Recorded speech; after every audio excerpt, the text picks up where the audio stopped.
کہ انسان کی زندگی کے لیے دو جہان ہیں. ایک یہ جس میں اب زندگی بسر کر رہے ہیں، ایک یہ جس میں اب زندگی بسر کر رہے ہیں، اسے دنیا کہا جاتا ہے. دوسرا وہ جہان جس میں مرنے کے بعد قدم رکھنا ہے، اسے آخرت کہا جاتا ہے. دوسرے جہان کے پھر دو حصے ہیں.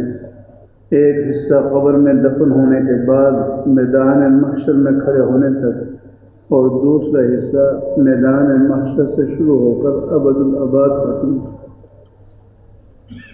تینوں حصوں میں خوشگوار زندگی اس شخص کی بسر ہوگی. تینوں حصوں میں خوشگوار زندگی اس شخص کی بسر ہوگی جس سے اللہ تعالیٰ راضی ہوگا. قرآن مجید میں اللہ تعالیٰ نے اللہ جل شانہ نے اعلان فرمایا ہے: من عمل صالحا من ذکر او انثى وهو مؤمن فلنحيينه حياة طیبة ولنجزینهم اجرهم باحسن ما كانوا يعملون.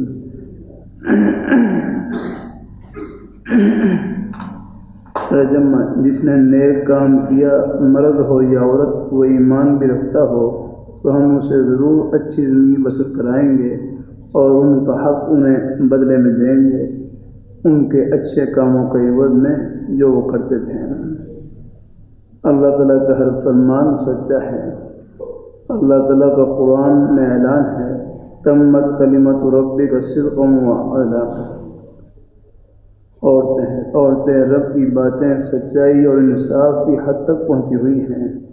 لہذا میں دعوے سے کہتا ہوں کہ جو شخص دنیا اور آخرت کی زندگی خوشگوار بنانا چاہتا ہے، وہ قرآن مجید کو اپنا دستور العمل بنائے، اور جس طرح قرآن مجید ہر معاملے میں رہنمائی فرمائے، اسی طرح ہر معاملے کو درست کرتا جائے. انشاءاللہ یقیناً دنیا بھی اس کے لیے راحت کا گہوارہ بن جائے گی، اور آخرت میں بھی بہتری کی توقع ہو جائے گی. اللہ تعالیٰ اپنے فضل و کرم سے ہمیں حیات طیبہ عطا فرمائے.